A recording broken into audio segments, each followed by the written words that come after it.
Hello friends, आज की इस वीडियो में हम ईबीएस के महत्वपूर्ण फैक्ट को डिस्कस करेंगे। ये सारे फैक्ट आपके एनसीईआरटी बेस्ड होंगे। एनसीईआरटी को हम कवर करने का प्रयास करेंगे जो आपकी सीटेट एग्जाम 2024 के लिए महत्वपूर्ण होंगे। साथ ही साथ आने वाली सभी परीक्षा जिनमें ईबीएस या फिर पर्यावरण अध्ययन के क्वेश्चन पूछे जाते हैं, तो हम लगभग 10 मिनट डेली डिस्कस करेंगे और ये सारी क्लास आपको हर रोज मिलेंगी और आपके एग्जाम तक ये क्लास कंटिन्यू चलेंगी। तो आप इस वीडियो को अंत तक जरूर देखिएगा और इन वीडियोस में बने रहिएगा। आज से ये सीरीज स्टार्ट होती है और लगातार आपके परीक्षा तक चलेगी। तो यदि आप मेरे चैनल पर नए हैं तो चैनल को सब्सक्राइब करके बेल आइकन को प्रेस कर सकते हैं, जिससे आगामी जो भी वीडियो अपलोड होगी उसका नोटिफिकेशन आपके पास पहुंच जाएगा। तो आइए फ्रेंड्स, स्टार्ट करते हैं।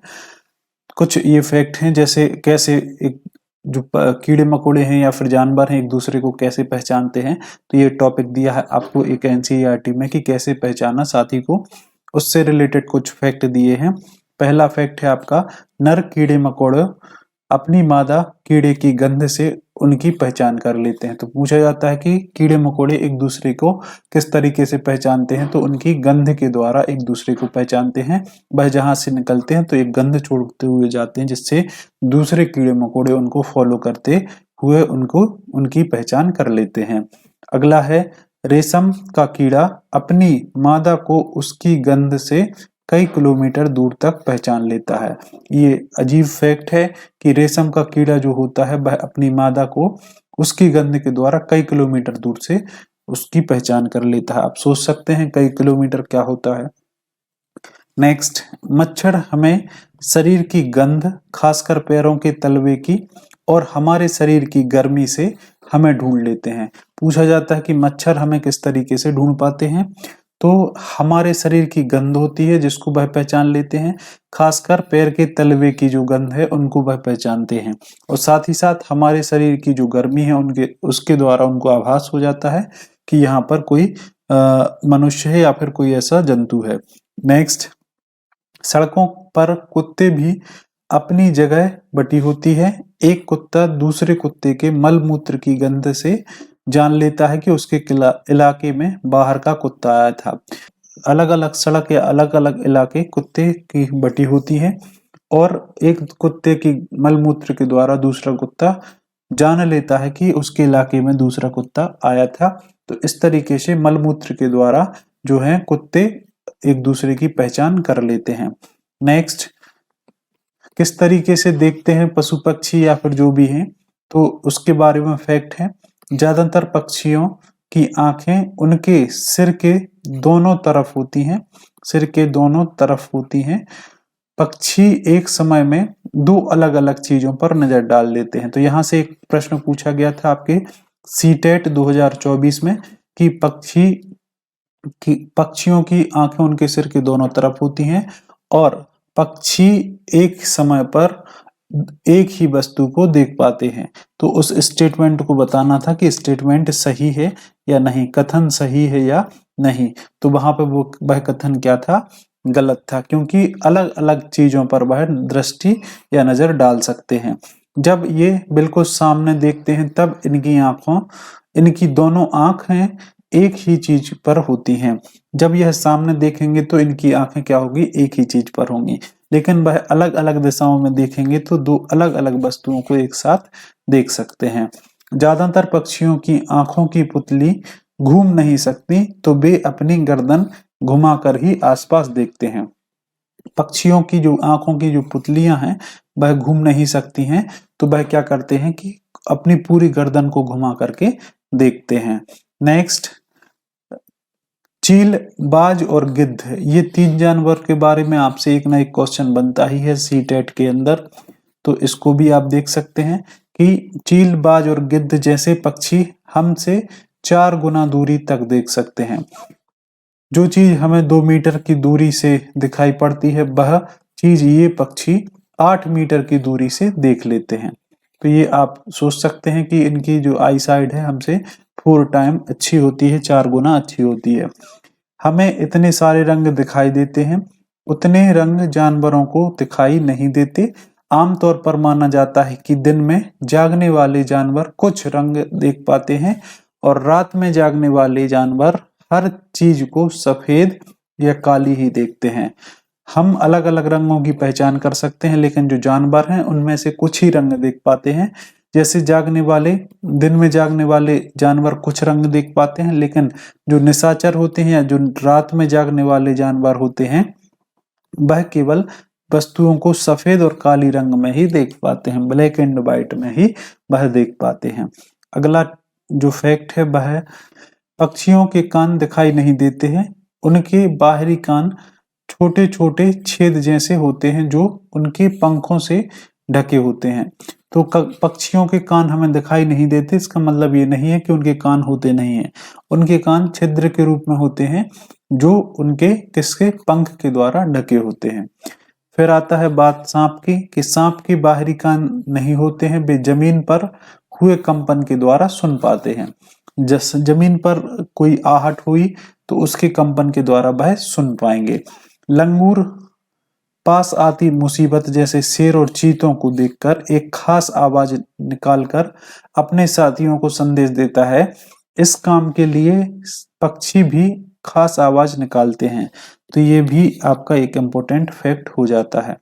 नेक्स्ट है पक्षी अलग अलग खतरों के लिए अलग अलग आवाजें निकालते हैं। जैसे उड़कर आने वाले दुश्मन के लिए एक अलग तरह की आवाज और जमीन पर चलकर आने वाले के लिए दूसरी तरह की आवाज। कोई कैसा खतरा है उसके अकॉर्डिंग वह आवाज बदल बदल कर निकालते हैं। कोई खतरा उनके पास उड़ करके आ रहा है तो उसके लिए अलग आवाज होगी, और कोई चलकर खतरा आ रहा है तो उसके लिए अलग तरह की आवाज का उपयोग करते हैं। मछलियां खतरे की चेतावनी एक दूसरे को बिजली तरंगों के द्वारा देती हैं। तो पूछा जाता है मछली एक दूसरे से वार्तालाप किस तरीके से करती हैं, तो वह बिजली तरंगों के द्वारा अपनी जानकारी भेजती हैं। कुछ जानवर तूफान या भूकंप आने से कुछ समय पहले अजीब हरकतें करने लगते हैं। जो लोग जंगल में रहते हैं और जानवरों के इस व्यवहार को समझते हैं वे जान लेते हैं कि भूकंप आने वाला है या कुछ अनहोनी होने वाली है। इस तरीके के कई उदाहरण हैं जब तूफान या कोई सुनामी इस तरीके से कोई खतरा या फिर कोई अनहोनी होने वाली होती है तो जो पक्षी हैं या जानवर हैं वह एक अजीब तरह का व्यवहार करने लगते हैं। अगर जो व्यक्ति उन व्यवहार को समझते हैं तो वह जान लेते हैं कि भूकंप आने वाला है या कुछ अनहोनी होने वाली है। तो एक इम्पोर्टेंट फैक्ट है आपके लिए। इसका एक उदाहरण ये यहाँ पे दिया है जो देखा गया था 2004 में, कि सन 2004 दिसंबर में आए सुनामी के कुछ समय पहले जानवरों के अजीब व्यवहारों और उनके द्वारा दी गई चेतावनी भरी आवाजों को अंडमान की एक खास आदिवासी जाति द्वारा समझा गया। उन्होंने वह इलाका खाली कर दिया। इस प्रकार इस जाति के लोग सुनामी के कहर से अपनी जान बचा पाए। 2004 की यह सत्य घटना है कि जब सुनामी आने वाली थी तो उस समय जो जानवर हैं वह अजीब व्यवहार करने लगे, और इस व्यवहार को किसने समझा? अंडमान जो निकोबार की जो है आदिवासी जाति उसने समझा है और उस इलाके को खाली करके वह वहां से चले गए, जिसके द्वारा उनकी जान बच पाई। डॉल्फिन भी अलग अलग तरह की आवाजें निकालती हैं और एक दूसरे से बातें करती हैं। वैज्ञानिकों का यह मानना है कि कई जानवरों की पूरी भाषा होती है, अपनी पूरी भाषा होती है। जानवर अलग अलग भाषाओं में अलग अलग संकेतों के द्वारा एक दूसरे से बातचीत करते हैं, व्यवहार करते हैं। तो ये एक इम्पोर्टेंट फैक्ट है। नेक्स्ट, सोने के संदर्भ में एक फैक्ट है। बहुत से जानवर किसी खास मौसम में लंबी गहरी नींद में चले जाते हैं, लंबी भी इतनी कि कई महीनों तक फिर दिखाई ही नहीं देते। जैसे सर्दियों के दिनों में अचानक ही छिपकलियां गायब हो जाती हैं। तो सोने की भी इतनी जो सीमा होती है वह होती है कई महीनों तक हो सकती है। जैसे कि आप सर्दियों के मौसम में देखते हैं कि छिपकलियां क्या हो जाती हैं, गायब हो जाती हैं, वह दिखाई नहीं देती हैं। नेक्स्ट, अब एक स्लॉथ के बारे में एक फैक्ट दिया है, तो ये आप इनको अच्छे से पढ़ सकते हैं। पूछा जाता है कि स्लॉथ के बारे में निम्न कथनों पर विचार कीजिए, और यहाँ पे ये कथन दिए हैं, इसमें से कुछ भी चीजें बदल दी जाती हैं। जैसे यहाँ पे एक सप्ताह की जगह एक माह कर देंगे, 40 वर्ष की जगह पे 50 वर्ष कर देंगे और पूछ लेते हैं कौन से कथन सत्य हैं। तो इनको आप अच्छे से पढ़ लेंगे तो ये इससे क्वेश्चन आपका कवर हो जाएगा। ये भालू जैसे दिखते हैं परंतु भालू नहीं है। तो स्लॉथ के बारे में पूछा जाएगा कि भालू जैसे दिखते हैं पर ये भालू नहीं होते हैं।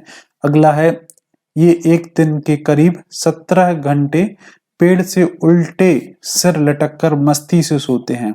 ये जिस पेड़ पर रहते हैं उसी के पत्ते खाकर पलते हैं, इसीलिए इन्हें कहीं और जाने की जरूरत नहीं पड़ती।